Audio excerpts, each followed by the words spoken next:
പിന്നെയാണെങ്കിൽ ഞാൻ ബിഗ് ബോസിൽ പോയി, ഫ്ലൈറ്റ് കയറി എത്തി, അവളെ പിരിച്ചു വിട്ടു, ബിഗ് ബോസിൽ നിന്ന് പിരിച്ചു വിട്ടു, വ്ളോഗേഴ്സിന്റെ കുറെ കണ്ട് ഞാനൊരു കാര്യം ചോദിച്ചോ, ഞാനിപ്പോ ഈ വീട്ടിൽ ഇരിക്കുവാണ്, ഞാൻ എങ്ങനെയാണ് കയറിപ്പോയത്? ഇന്ന് നമുക്ക് ഇവിടെ തന്നെ കൂടാ, എല്ലാം അറിഞ്ഞിട്ട് തന്നെ കാര്യം. വൈകി അപ്പം ഒരുപാട് ആരോപണങ്ങളും വിവാദങ്ങളും നടക്കുന്നു ചുറ്റും. അപ്പൊ അതിനെ കുറിച്ച് എന്താണ് രമ്യ ചേച്ചിയുടെ അഭിപ്രായം, രമ്യാച്ചന്റെ അഭിപ്രായം?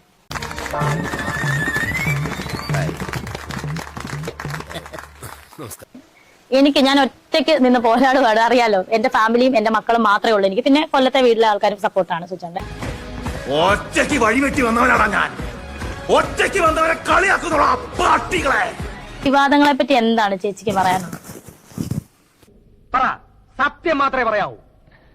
രേണുവിനെ സംബന്ധിച്ച് രേണു എന്ത് തെറ്റ് ചെയ്തെന്ന് ഞങ്ങൾക്ക് ഇപ്പോഴും അറിയത്തില്ല. അതൊന്നും സാരമില്ല, ഇവന് ഇതൊക്കെ പറയുവാ. മതി മതി, ഇനി മൊത്തത്തിലൊന്ന് വാറ്റി പുഴുങ്ങി എടുത്താ മതി. ഇവനെ കൊണ്ട് വേറെ ജോലിയുള്ളതാ. ഞാൻ ബിഗ് ബോസിൽ പോയി, ഫ്ലൈറ്റ് കയറി എത്തി, അവളെ പിരിച്ചു വിട്ടു, ബിഗ് ബോസിൽ നിന്ന് പിരിച്ചു വിട്ടു, വ്ളോഗേഴ്സിന്റെ കുറെ കണ്ട് ഞാനൊരു കാര്യം ചോദിച്ചോ, ഞാനിപ്പോ ഈ വീട്ടിൽ ഇരിക്കുവാണ്, ഞാൻ എങ്ങനെയാണ് കയറിപ്പോയത്? അതൊന്നും എനിക്കറിയാൻ മേല. ഇങ്ങനെ എന്തെങ്കിലുമൊക്കെ പറയുമ്പോഴേ എന്റെ മനസ്സിനൊരു സന്തോഷം ഉണ്ടാവുള്ളൂ. ഞാൻ എന്റെ സന്തോഷം നോക്കിയാ പോരെ. ഞാൻ പോയിരിക്കും. വിളിച്ചിട്ടില്ല, ഞാൻ ഇപ്പോഴും എന്റെ വീട്ടിലുണ്ട്. ഈ വൈകുന്നേര സമയത്തും എന്റെ വീട്ടിൽ തന്നെയാണ് ഞാൻ. നല്ല വിഷമമുണ്ട്, കാരണം ഓരോ പ്രാവശ്യം ഓരോന്ന് കേൾക്കുമ്പോ ഞങ്ങള് ആദ്യമൊക്കെ വിചാരിച്ച് ആദ്യം ഒരു അല്പ അസൗകര്യം കാണും, പിന്നെ അത് ശീലമായിക്കോളും.